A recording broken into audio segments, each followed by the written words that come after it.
안녕하세요. 진짜 모든 사람을 우울하게 만든 한국의 후진 노동 조건에 의해서 한 젊은 청년이 죽음을 진짜 참혹하게 당한 사실, 그 사실에 대해서 우리가 그냥 추모회를 할 것이 아니라 추모제를 지낼 것이 아니라 어떻게 더 나은 노동 조건을 한국에 더 도입하고 어떤 방법이 나을까, 어떻게 빨리 개선을 해야 될까, 그런 방법 찾기에 모두들 나섰으면 좋겠습니다. 그래서 제가 오늘 찾아본 자료를 올리게 됐어요. 첫째, 하청 업체가 환경 관련해서 배출 부담금, 즉 벌금을 책임진답니다. 한국에서는. 그렇기 때문에 만약에 돌아가던 공장의 시설이 멈추게 되면 가동 중단에 의한 모든 비용, 또 과태료, 또 복구 과정 비용까지 하청업체가 책임을 지게 된답니다. 즉 사고가 발생하게 되면 하청업체가 무는 과태료가 너무 많기 때문에 사고를 은폐하게 된다 그래요. 결국 사고가 발생하는 경우 원청업체가 그 비용 과태료를 물도록 그렇게 법안을 수정해야 되겠죠. 둘째로 하청의 문제는 전력 공기업들이 보험 수지율이라는 것이 있는데, 이거는 이제 보험회사에서 어떤 업체가 과거 3년간 납부한 산재 보험료를 계산해 가지고요. 그 산재보험 급여 비율이라는 거를 낸다 그래요. 즉 예를 들어서 산재보험료를 적게 낼수록 할인을 많이 받는 거죠. 그걸 보험 수지율이라고 그런 단어를 쓴답니다. 그러니까 이렇게 산재보험료를 할인받는 것은 원청업체고, 이런 원청 회사에게 정부가 국민이 낸 세금으로 혜택을 준다고 그래요. 가령 이번 사고가 발생한 한국서부발전이라는 그 회사도 22억 원이나 받아 챙겼답니다. 즉 사고가 일단 발생하면 모든 사고의 배상금이나 벌금, 사고를 다시 복구하는 과정, 이런 걸 다 하청업체가 하기 때문에 원청업체는 그냥 국가에서 내주는 그런 할인료나 따박따박 받으려고 한다는 거죠. 이런 사회가 있을 수 있어요? 이거는 구조적으로 말이 안 되는 거죠.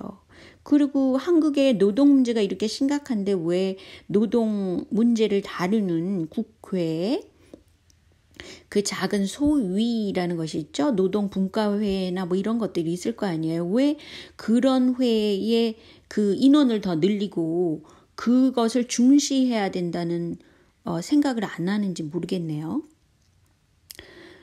그래서 결국은 이 할인료라는 것 때문에 재해가 일어나도 없는 척하고요. 그런 원청업체도 많다고 그러죠.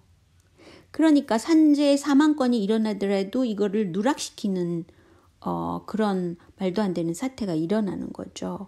즉 보험 수지율이라는 것을 당장 없애버려야 된다고 봅니다.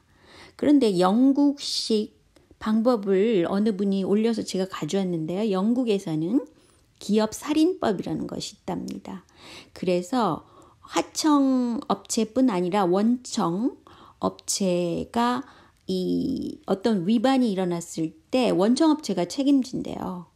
그래서 어느 정도 심하게 책임을 져야 되냐면요. 원청업체의 모든 연 매출의 10% 범위 내에서 벌금을 물린답니다. 그리고 만약에 심한 경우 위반을 했으면 그 10%라는 상한선도 없어진대요. 그러니까 뭐 매출액의 뭐 30% 정도 벌금이 나올 수도 있다는 거죠.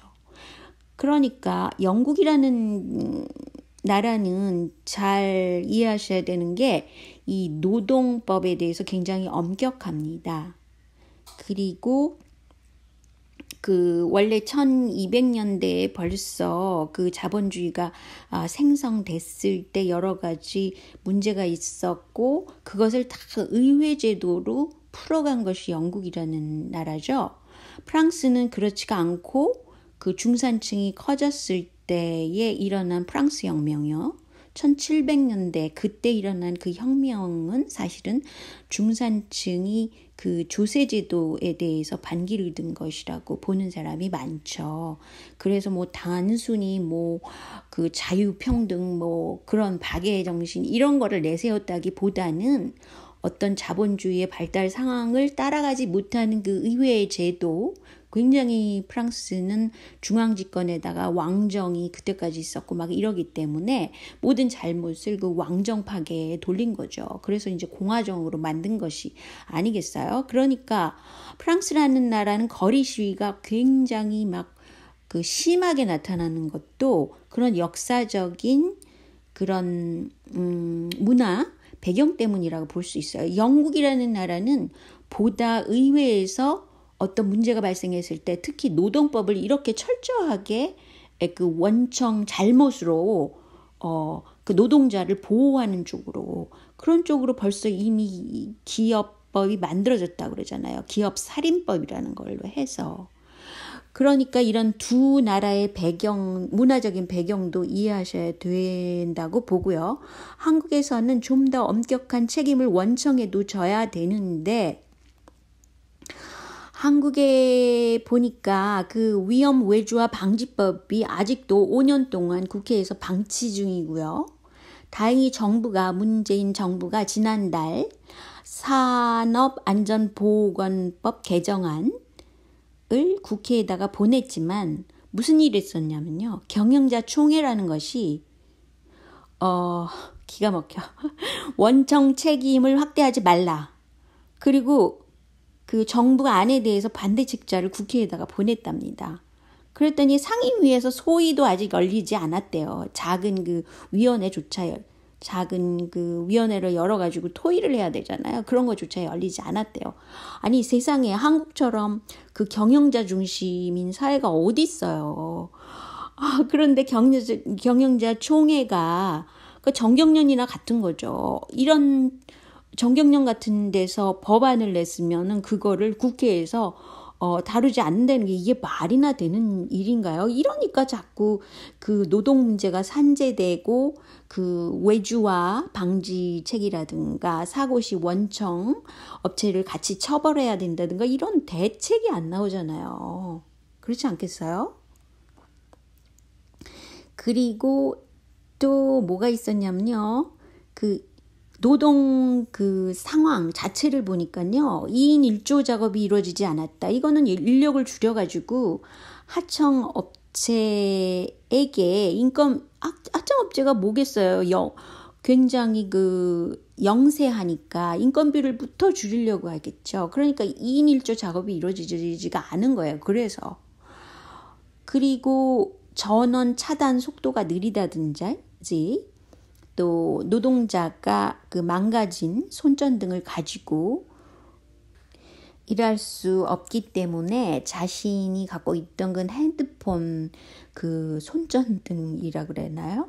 그 라이트를 켜고 일을 했대요. 세상에 이럴 수가 있습니까? 그러니까 하청업체에서는 자연적으로 그 기술적인 안전점검이 약할 수밖에 없고요. 안전관리를 그만큼 안 하고 그 인식이 약하기 때문에 그 외주화 자체를 방지해야 된다는 거죠. 근데 국회에서 이렇게 하는 일이 없으면서 어떻게 국회의원의 그 연봉을 그렇게 막 지멋대로 올릴 수가 있습니까? 일단 말이 안 되고요. 그래서 이 기회에 제가 그 노조 가입률을 좀 조사를 해봤어요. 그랬더니 한국의 경우는 비정규직이 현재 노동자의 반 정도가 된답니다. 엄청난 거죠.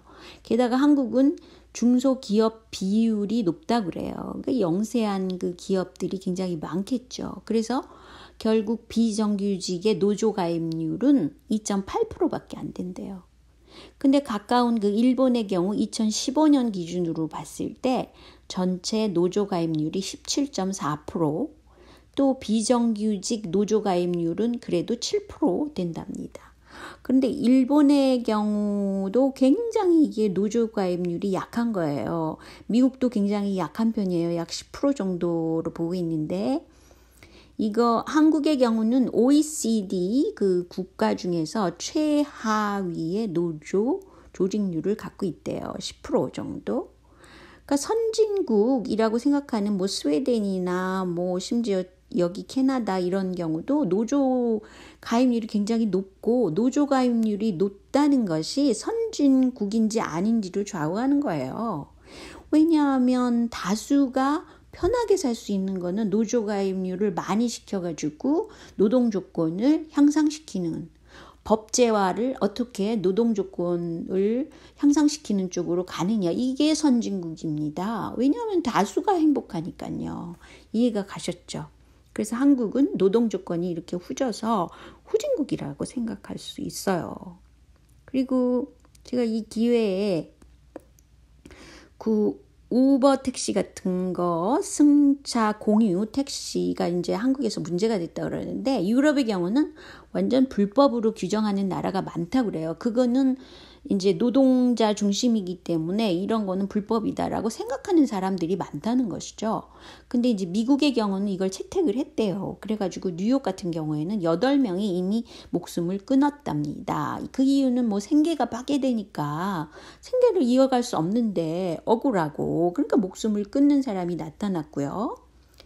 그래서 미국에서도 내년 8월까지는 승차 공유 면허 발급을 중지해버렸대요. 그러면서 하나의 안으로 보험 가입을 의무화했답니다. 그래서 함부로 공유 승차를 못하게 만든 거죠. 근데 이거는 사후 약방문이라고 생각합니다. 그냥 왜 그 조그만 나라에서 택시업 자체도 굉장히 하기 어려운 일들이잖아요.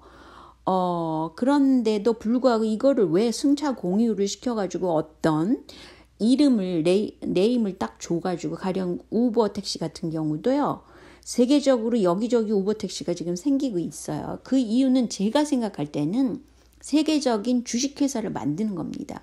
주식회사라는 건 투자 대상의 회사가 되기 때문에 세계 여러 국가에서 가령 우버 택시가 많아진다. 그러면 우버라는 브랜드에 그 일반 투자자들이 투자를 하는 거예요. 그러니까 투자 대상 회사를 늘리는 것이 목적이라고 보는 거죠.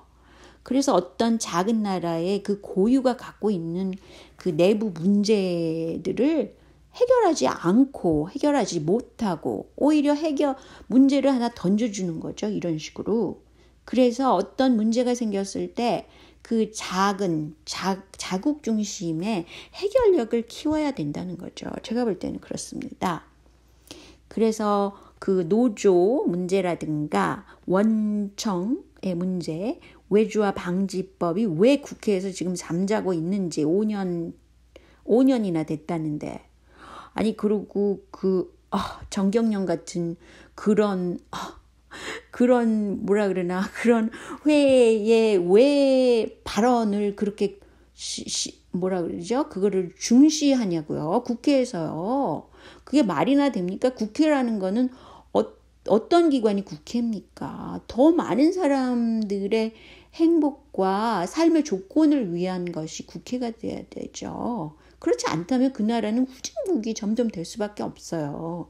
그리고 노조율이 이렇게 적다는 거는 정말 치욕스럽습니다. 자, 오늘은 여기까지만 할게요. 안녕히 계세요.